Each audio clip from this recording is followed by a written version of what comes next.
Nós iniciamos o nosso estudo de hoje em nome do Pai, do Filho e do Espírito Santo. Amém. Bem, dando sequência aí aos nossos estudos, né? Estávamos aí estudando os heróis da fé, lá no Antigo Testamento, e lá o nosso último herói da fé foi o rei Davi, né? Então, encerramos ali o ciclo dos heróis da fé, que aparecem lá na galeria, em Hebreus, né? E hoje o personagem escolhido aqui, que foi um destaque no Novo Testamento, é o apóstolo Paulo, né? Como nós já podemos ver aí na tela, tá? Mas antes de nós falarmos sobre o apóstolo Paulo, eu quero passar aqui uma música, é uma música que nos inspira muito, né? Que é Falar com Deus.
Muito bem. Então, depois dessa canção aí que nos faz lembrar, né, do quanto é importante nós falarmos com Deus em oração, né, de estarmos sempre em conexão com Deus, o nosso estudo, né, como nós vimos lá no início, hoje é sobre o apóstolo Paulo, né, como nós terminamos ali já falando do Antigo Testamento, agora um dos nomes importantes, né, que vai se destacar logo no início do cristianismo é o apóstolo Paulo, né? E a gente costuma muitas vezes falar em Paulo, né? Fala muito em Paulo, e de fato ele foi um nome importantíssimo, né? Dentro do Novo Testamento. Aí a gente vai ver depois por que esse nome foi tão importante. Tem um filme que saiu recentemente chamado Paulo, o Apóstolo de Cristo. Eu sugiro, né, que se vocês não assistiram ainda, assistam esse filme. É um filme muito, muito bem elaborado, né? Ele vai contar ali a vida de Paulo, a trajetória dele. Vai mostrar também, né, como viviam os primeiros cristãos, né, como eles começaram a se organizar também, né, como igreja. Então é muito interessante, né? Eu vou passar aqui só o trailer, né, no início aqui, só para vocês terem uma ideia, né, do que é esse filme, né, que está disponível, né? Vocês encontram ele no YouTube também, né? E tem também quem tem Netflix, ele também tem na Netflix. Eu, Lucas, envio uma mensagem a todos que seguem nosso Senhor Jesus Cristo. Há um mal terrível no mundo. A escuridão está se espalhando.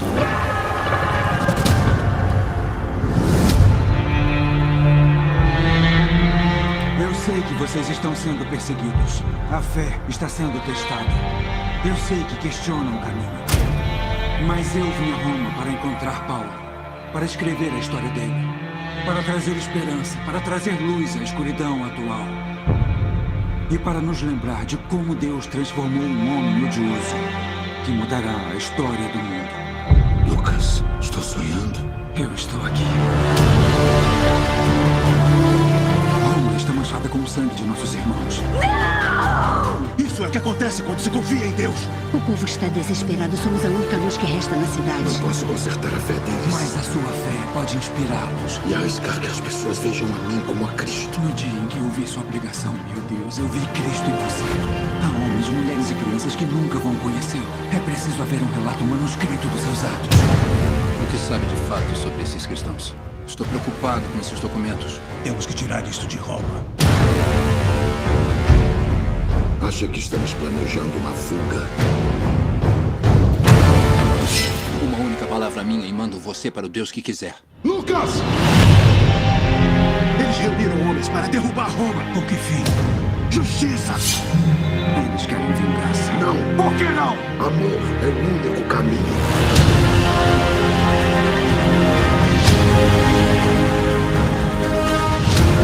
Quando chegar a hora, você terá a força para fazer o que é certo. Seu povo morre hoje. Este mundo não entende o que é amor.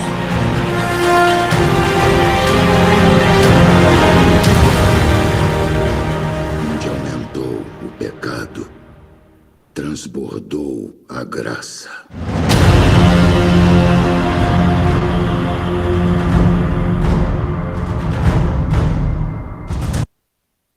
Muito bem. Então, uma pequena propaganda aí do filme, né? O trailer que fala aqui e mostra alguns detalhes interessantes, né, da vida do apóstolo Paulo. E tem um personagem que aparece ali também, que é Lucas, né? O Lucas, que é o evangelista, né? E também que escreve o livro de Atos dos Apóstolos, né? Então, Lucas é o autor do livro de Atos, que conta, né, a história de Paulo, não só de Paulo, né, mas do início do cristianismo.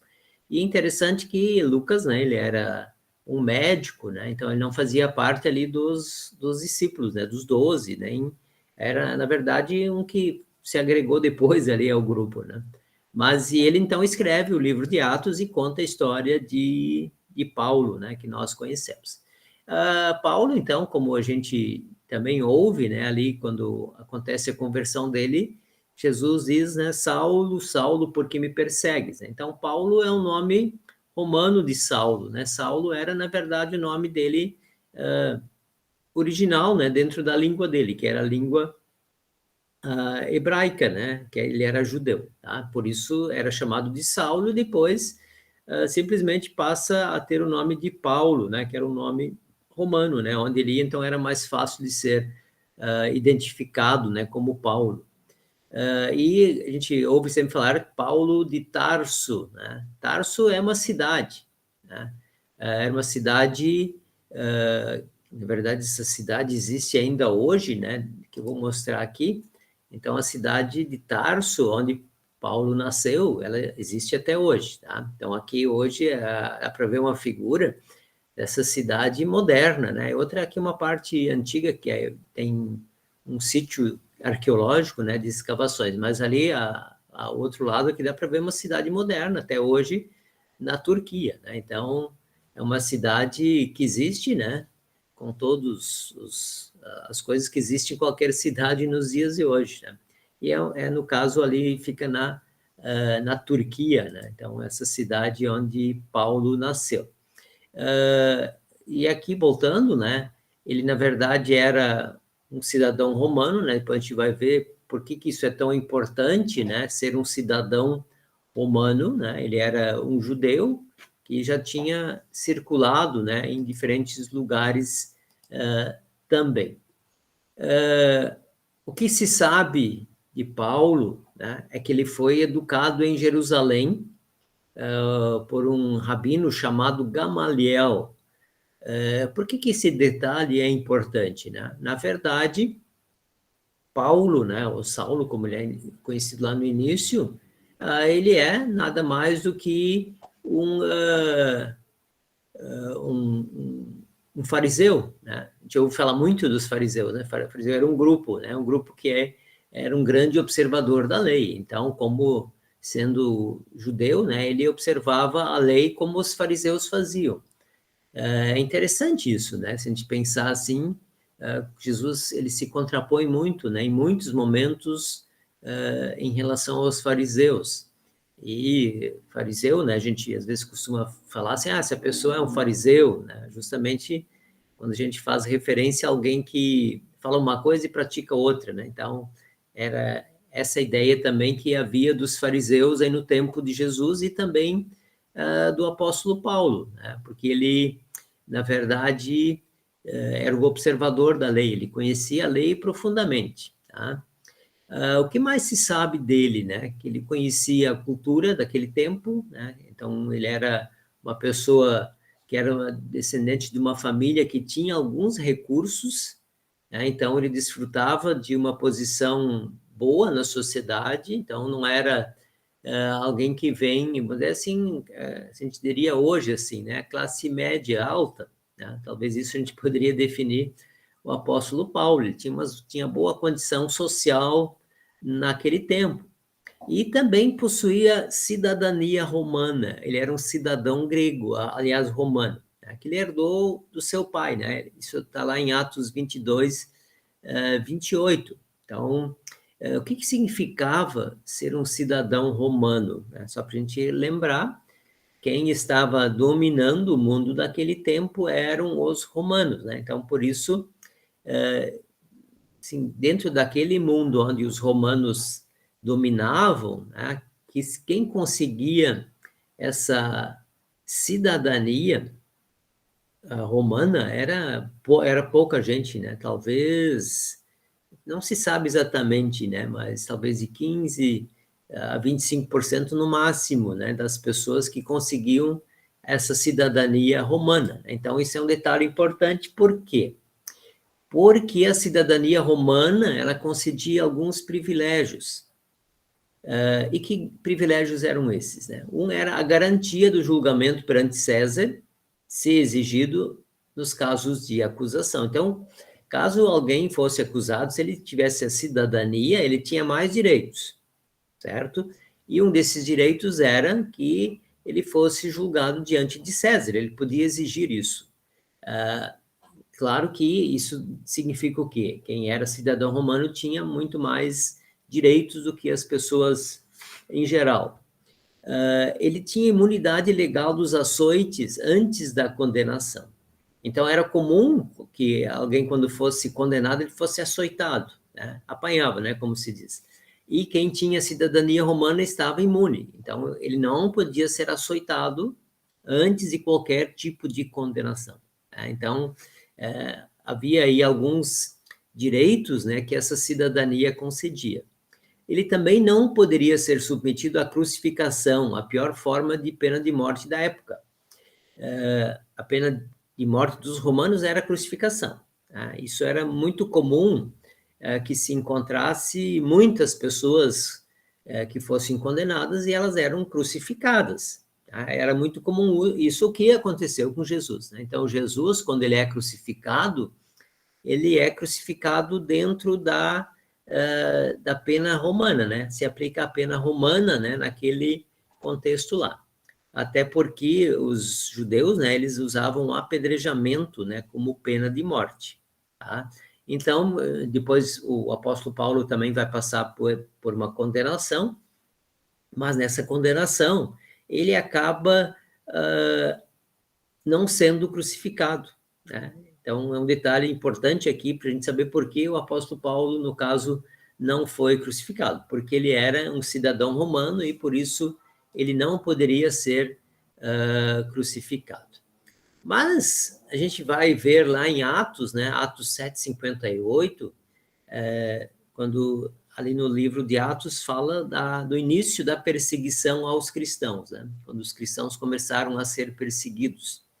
E lá em Atos 7:58 fala, né, que quando Estevão, né, foi apedrejado até a morte, suas vestes foram depositadas aos pés de Paulo de Tarso. Então, no início da sua trajetória, Paulo era perseguidor, né? Ele perseguia cristãos, ele tinha autoridade oficial para liderar as perseguições.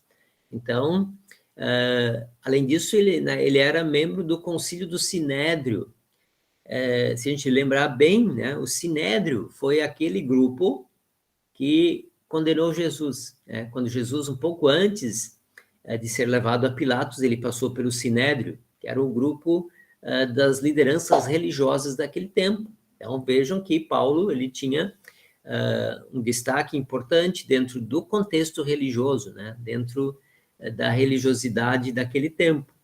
Além de tudo isso que nós vimos antes, né, do contexto social também. Então, ele era uma pessoa importante também do ponto de vista religioso aqui, né, dentro desse contexto. Mas aí acontece a conversão de Paulo, que está em Atos 9, 3-6, né, que eu vou ler aqui, né, é um texto conhecido, mas é importante a gente sempre retomar. Mas na estrada de Damasco, quando Saulo já estava perto daquela cidade, de repente, uma luz que vinha do céu brilhou em volta dele. Ele caiu no chão e ouviu uma voz que dizia: Saulo, Saulo, por que você me persegue? Quem é o Senhor? Perguntou ele. A voz respondeu: Eu sou Jesus, aquele que você persegue. Mas levante-se, entre na cidade e ali dirão a você o que deve fazer. Então, esse é o texto aqui que conta, né?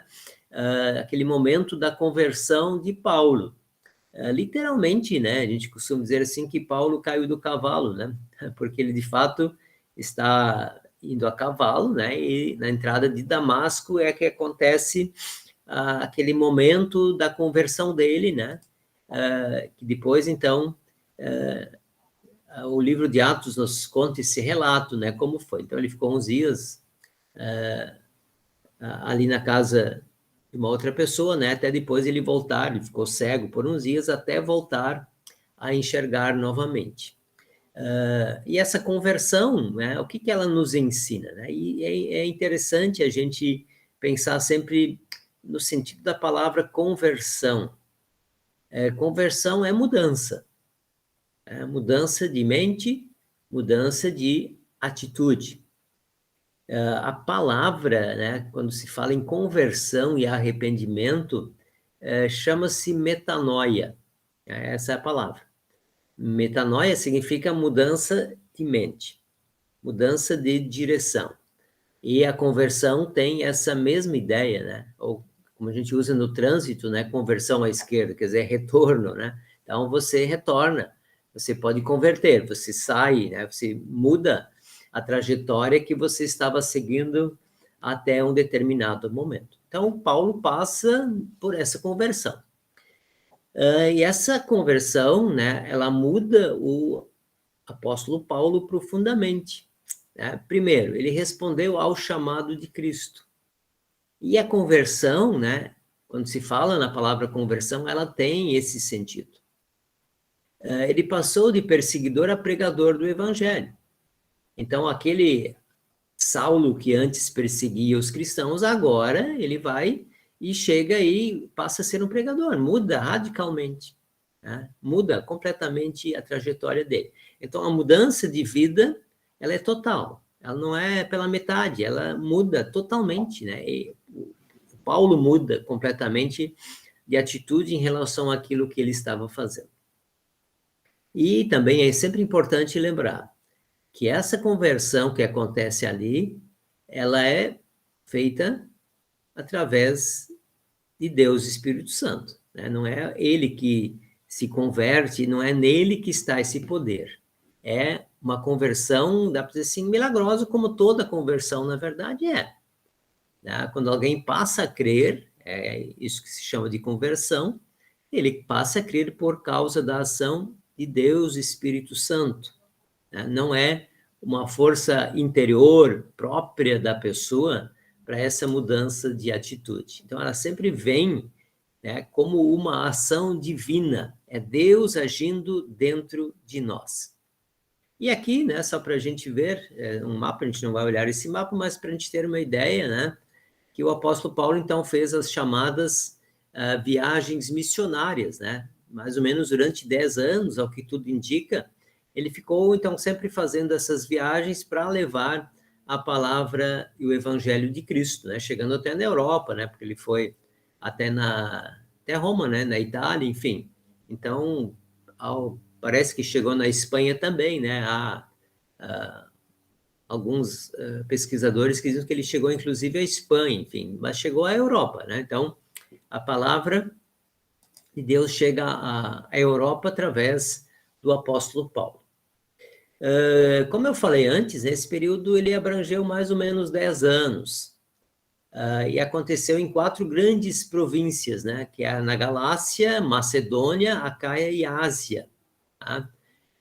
Paulo concentrava-se nas cidades maiores, cidades-chave, diz assim, cidades que eram grandes centros já de mais pessoas, né, e a partir dali, então, as pessoas, ou ele pregava o evangelho nas cidades maiores, que acabavam, então, levando essa palavra também para todos os recantos, né? Então, sempre partia de cidades maiores e se espalhava pelo mundo daquele tempo.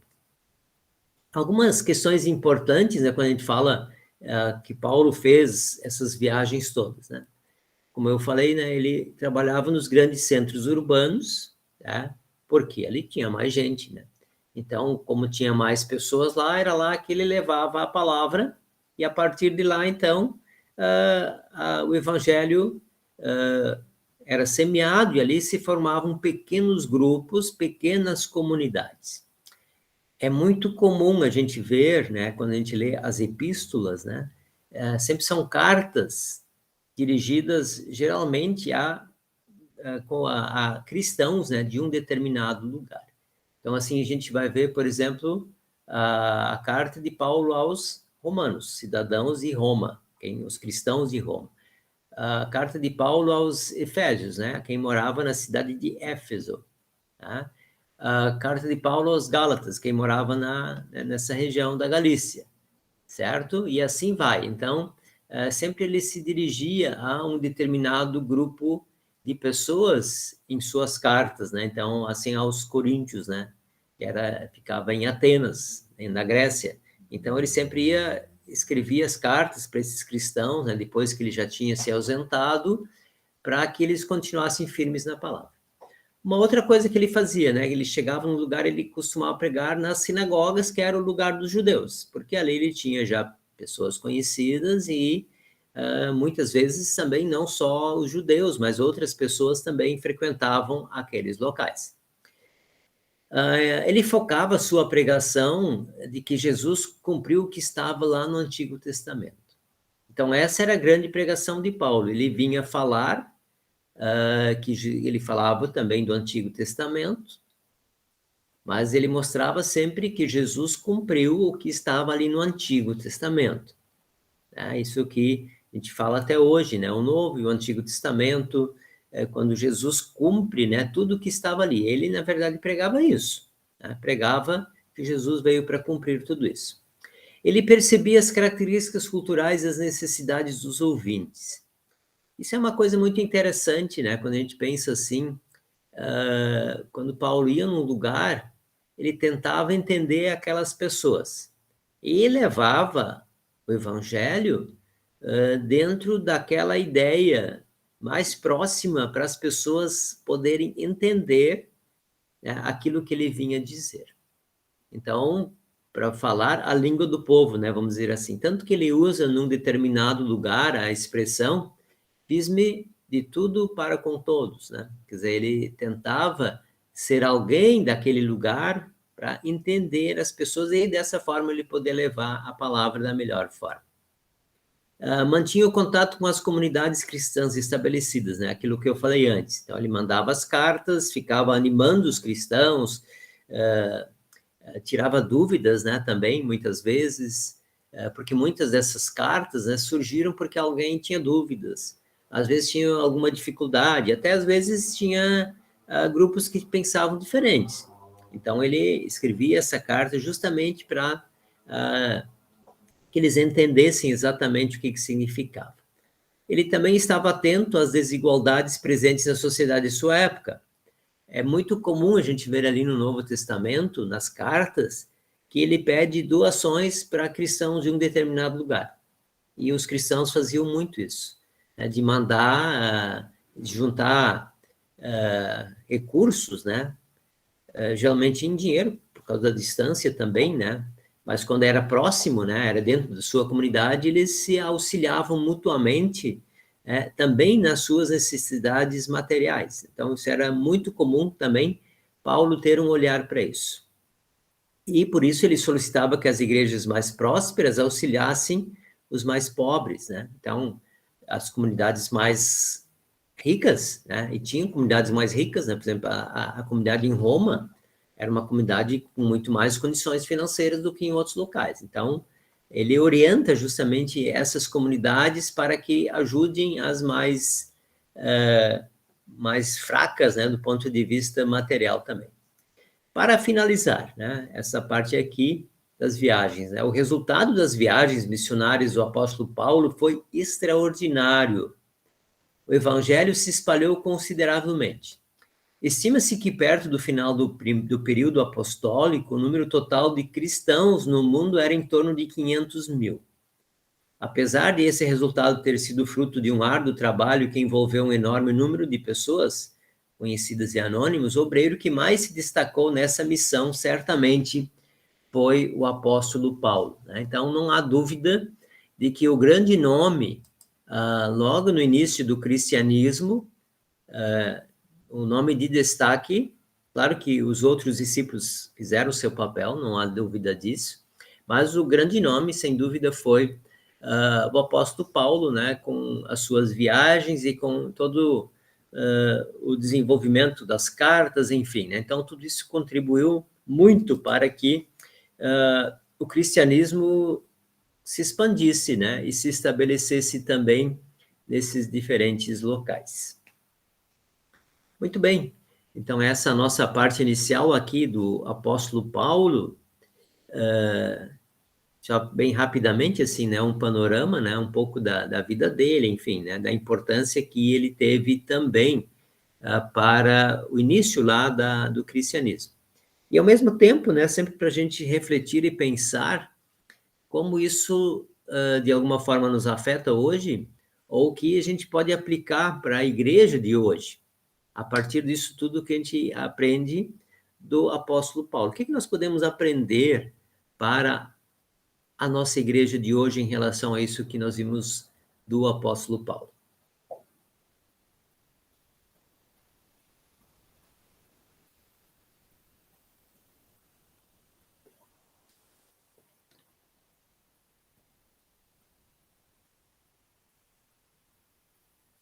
Todos em silêncio? Pois então, eu fico esperando alguém se manifestar.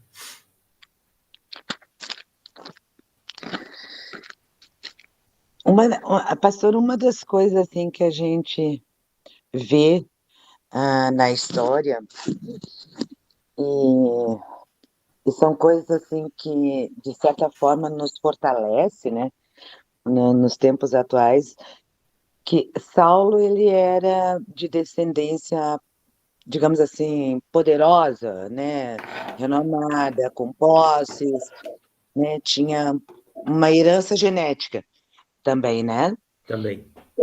E aí se converte, abre mão de tudo isso, né? E, e sai a testemunhar, a pregar o amor de Cristo. E isso foi até o final dele. Quando eu vi no filme, eu vi ele escondido, né? Não sei se seria umas grutas, uns porões, umas coisas, escondido escrevendo, né?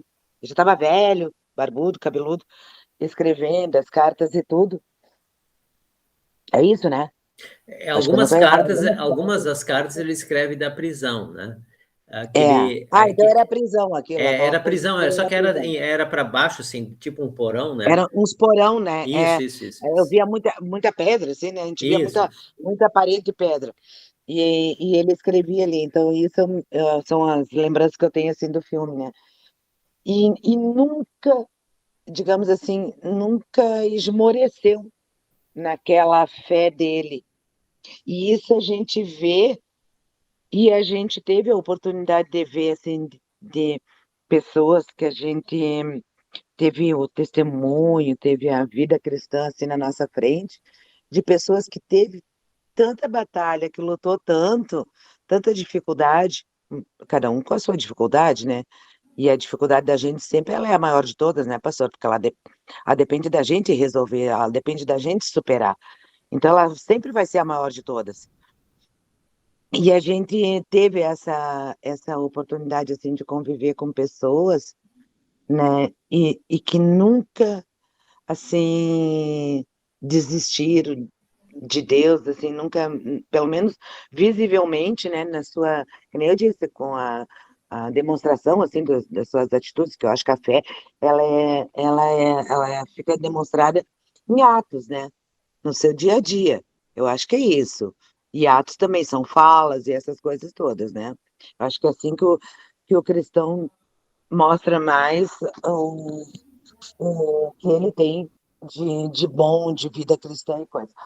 E a gente teve a oportunidade assim, de ver pessoas assim, sabe? E quando eu começo a escutar essas histórias dos heróis da fé, eu digo, gente, a gente cá no século XXI vivencia coisas assim, similares. Olha que lindo que é esse amor de Deus, que ele faz perseverar, ele faz prevalecer ainda essa esperança da nossa vida depois aqui, sabe, pastor? Isso aí, porque é só isso, né, que o cristão tem como um grande consolo, como uma grande motivação, é a vivência depois daqui, né? Que a gente sabe que aqui é uma passagem. Mas acontece, é o que eu digo sempre em todos os estudos, a gente é tão absorvido, né, por tantas coisas, por tantas influências, por tantas modernidades, que a gente fica mais vulnerável para cair nos tempos de agora. E a gente ainda consegue ver nos tempos de agora as pessoas perseverarem. Isso é muito lindo. E eu acho Não, que histórias que nem essa de Paulo são histórias assim, que mexeram com essas pessoas e mexem conosco até hoje. Não sei se deu para ouvir, porque eu deveria um pouquinho as costas aqui, né? São histórias assim que mexeram, né? Tocaram essas pessoas e toca todos até hoje. Eu acho que eu acredito que é mais ou menos isso. Porque assim que nem a gente quando vê a história de Jesus, né? As tentações dele até com o diabo, né? Tu é rei, te atira daqui, né? Aquela coisa toda. manda fazer isso, o diabo fazendo com ele, né? Botando ele em provações. As provações são diferentes. E nós cristãos, os cristãos, eu acho que ele tem provação dia e noite, sempre, sempre também. Em função dessas coisas do mundo, em função dessas coisas mais aleatórias aí que fica tomando conta da vida da gente toda hora, né? Querendo nos desviar do caminho. Assim, né? Os primeiros cristãos tiveram as suas provações, né? Uhum. E essas provações em relação à vida do cristão, elas vão existir em todos os tempos, né? Claro que elas vão mudando, né? Ali no início, o cristianismo era conhecido, então eles tinham um grande desafio de fazer ali, né, naquele mundo, o cristianismo ser conhecido, ou espalhar o evangelho, e fizeram isso, né? E depois, assim, com o tempo, o cristianismo tomou conta em boa parte do mundo, né? Então ele estava estabelecido. Mas os desafios hoje são outros, né? Nós temos outros tipos de desafios hoje, como cristãos, né? E só fazer uma referência ao filme ali, né? Ele vai mostrar ali os conflitos também entre os cristãos, né? Muitas vezes até para entender essa questão do que é o evangelho. Até que ponto valia a pena se sacrificar pelo evangelho. E se a gente pensar, isso continua, né? Não muda. Nós sempre vamos, de alguma forma, ter de nos sacrificar pelo evangelho, de alguma forma, para fazer com que o evangelho continue sendo pregado, que ele continue disponível para todos nós, de alguma forma, né? E então essa situação ela continua, né? Ela não muda, só como configura situações diferentes hoje, né? Só isso, mas sempre há, eu diria assim, como havia naquele tempo, inimigos do evangelho. Hoje nós continuamos sendo inimigos do evangelho, de formas diferentes, mas os inimigos do evangelho continuam, né? Eles sempre estão aí, né? Então sempre há essa contraposição também em relação àquilo que foi pregado lá no início e que nós pregamos hoje, né? Uhum. Que, não, eu começo a ver assim que as coisas boas são sempre perseguidas. Assim, né? Saulo, ele era caçador. Quando ele se converteu e virou caça. Nesse sentido, né, pastor? Sim, sim. É como diz o ditado, né? Uhum. Um dia da caça, outro dia do caçador, né? É mais ou menos assim. Então, nós somos caçadores, digamos assim, né? Nós cristãos somos caçadores de mais pessoas, de mais ah, almas, de mais conhecedores dessa promessa de Deus, né? A gente é isso. Mas, ao mesmo tempo, nós somos caça, nós somos perseguidos também. Sim, com Tudo em certeza. função do pecado, né, pastor? Com Tudo em certeza. função tudo lá do papai Adão e a mamãe Eva, né? Tudo vem de lá. E assim como, diria assim, a dificuldade lá no início era eles permanecerem firmes na fé, diria assim, essa é uma dificuldade que acompanha o cristianismo ao longo da sua trajetória, né? Em diferentes momentos vão ter outras situações, como eu já comentei, mas de perseverar, né? Essa é Sim. uma questão importante, né? Que vai aparecer muito ali, né? Quando Paulo começa a pregar e quando ele encontra os grupos ali, né? Quando ele de novo, muitas vezes, retorna lá, em alguns lugares ele retorna ou manda cartas, né? Então, a palavra que ele usa com muita frequência é que eles deveriam perseverar, deveriam se manter firmes, né? Apesar, muitas vezes, de perseguições ou situações adversas que havia. Então, ele sempre chamava os cristãos a perseverar, a ficar firmes em sua fé. E ele mesmo diz, né, que ele é, de alguma forma, ali um exemplo, né, de, como você comentou, de alguém que larga as coisas, né, para justamente seguir a Cristo. Então, essa mudança dele é, de fato, uma mudança radical. Bem É bem radical. radical. De caçador a caça. porque enquanto o senhor falava ali, né, que Saulo, Saulo, por que me persegues? Ah, no começo o senhor falou, né? Aí depois ele fica, vai perseguido, vai preso, aquela coisa toda, né? Né, pastor? Sim. E isso a gente vê, né? Quantas coisas acontecem aí, fecham igrejas, e a gente vê até na nossa própria igreja, essa situação burocrática e pedem tanta coisa para a igreja, e aí você vê essas casas aí noturnas sem as burocracias que pedem para as igrejas. Isso também é uma maneira eu vejo isso até como maneira de perseguição. Não, eu também, né? Porque Vejo, claro, tem que ser legalizado, a gente tem que seguir algumas normas, né? Existem as normas para isso, nós temos um estudo essa semana a respeito de normas ainda. As normas existem para todos, né? Mas por que essa pressão em cima de algum setor, em outro setor é facilitado, sabe? Isso eu sempre tinha, desde pequena, essa consciência que, como é que é? Tudo podia acontecer em tudo quanto era lugar. Na igreja é um lugar mais sagrado, um lugar mais assim, as pessoas mais procurarem agir melhor, ter mais amor, e as atenções também para isso. Eu sempre via dessa forma, né? Apesar de estudar todas as histórias aí dos heróis e saber que não é bem assim. Mas ainda gosto de manter um pouquinho dessa minha ideia, né? Essa minha utopia aí, um pouquinho dessas coisas, eu gosto. De é, achar que a O igreja Paulo, ainda é para ser o lugar melhor para a pessoa estar em qualquer momento da sua vida. o Paulo foi um herói diferente, né? Porque todos os heróis começam todos certinhos, né? Fazendo tudo direitinho e lá pelas tantas eles Pipoco, né? cometem algum erro bem grave. E É, o Paulo começa cometendo um monte de erro, fazendo um monte de bobagem, perseguindo a Cristo, isso, né? E depois isso. ele faz tudo certinho. Uhum. é, É o herói. É Até o, agora foi o único herói desse jeito, porque todos começaram assim, balançados, né? muito certinho, daqui Balançados. a pouco faziam uma bobagem. E o Uhum. Paulo começou fazendo bobagem, depois ele se equilibrou. bem lembrado, de fato, né? Muda, né? A figura, né? E o jeito de acontecer as coisas na vida dele, né?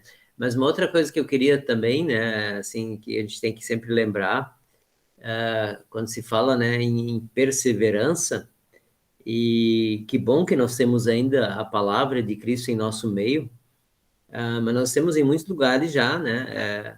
Onde os cristãos simplesmente abandonaram a igreja. A Europa Uhum. é um exemplo disso, né?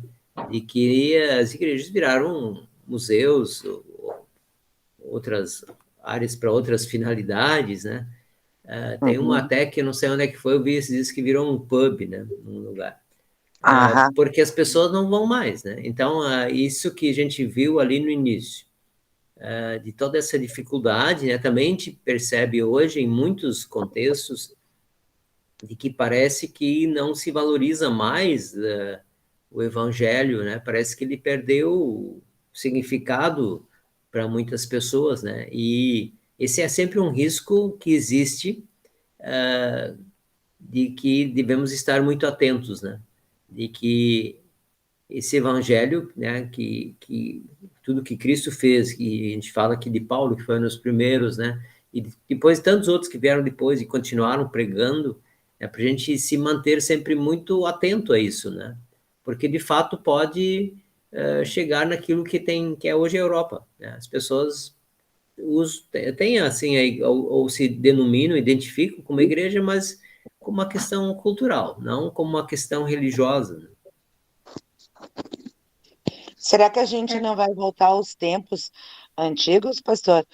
Que não, as igrejas já não conseguindo mais comportar o espaço físico para, né? Porque isso tem uma demanda grande também para tu ter um espaço físico, concentrar pessoas e tudo, né? De se começar a pregar mais ou menos que nem o pastor Plummer faz lá em Moçambique, assim, embaixo das árvores, nos campos e coisas, né? Não, na verdade, quando Sabe, eu já me perguntei várias vezes se nas promessas de Deus nós não vamos ter coisas que vai voltar lá para os primórdios, sabe? se a gente olha lá quando Paulo começou, ele fazia nas casas, né? Onde tinha algum lugar, alguém que oferecesse um espaço lá, eles faziam, lá eles se reuniam. Mas só que na África, quando eles podem, eles também fazem os seus templos, né? Claro que ali a situação é precária, né? Mas acabam sempre Sim. fazendo o seu espaço, né? Porque isso surge também, é um modelo, né? Desde o Antigo Testamento, que são quando se constrói o templo, né? Que era digamos assim, o espaço dedicado para Deus, para esse encontro, né? Mas também é verdade que quando a gente olha ali, quando Jesus entra no templo, e eles transformaram o templo num mercado, Jesus fica muito bravo com isso, né? Eles não é para isso que existe o templo, né? O templo é a casa de oração, ela devia servir como casa de oração. Vocês transformaram ela num mercado, né? Porque vendiam de tudo ali para os eventos religiosos.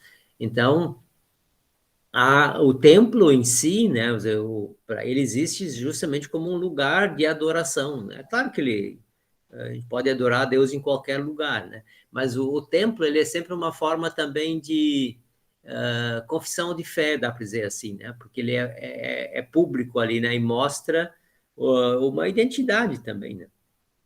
E Jesus Eu mesmo já, ia ao templo, né? Justamente porque ele era o encontro de louvor, dá para dizer assim. eu acho que até é uma questão de postura, de comportamento, né, pastor, que muda nas pessoas quando entra num Sim, templo, sim, né? sim, sim. Eu acho que até isso, sabe, né, algumas coisas assim, algum respeito E você para esse tipo dedica de esse coisa do espaço, que né? Você separa esse espaço para Deus, vamos dizer assim, né? Claro, é uma estrutura física, né? Mas você Uhum, separa ela, né? Você dedica aquele espaço para isso, né? Para um culto. uhum, Então, ele uhum, é um espaço todo dedicado. Então, por isso, obviamente, há também, né? A gente olha ao longo da história, ah, claro, alguns templos monumentais que tinham, às vezes, também muito mais o propósito de mostrar poder, destaque, riqueza, claro, isso é verdade, né? Mas a ideia do templo em si, ela é sempre para esse lugar especial, né? Um lugar uhum, reservado para adoração, para oração, né? uhum, Justamente para também mostrar que ali nós cultuamos ao nosso Deus, né? A gente olhar lá uhum. no Antigo Testamento, né? Já Abraão, Jacó já levantou um altar, né? Então, levantar um altar é sempre uma forma de adoração visível, né? Que você dá testemunho da tua fé também, né? Uhum. Muito bom, mas bem lembrado essa parte que a Lizzie falou ali do Paulo começar todo torto e depois ficar reto até o final, né? Isso foi bem lembrado mesmo, Lizzie. Muito bem, né? Nós terminamos com a bênção final, né? Depois nós tiramos a gravação, então. O Certo. Senhor nos abençoe e nos guarde. O Senhor faça resplandecer o seu rosto sobre nós e tenha misericórdia de nós. O Senhor sobre nós levante o seu rosto e nos dê a paz. Amém. Amém.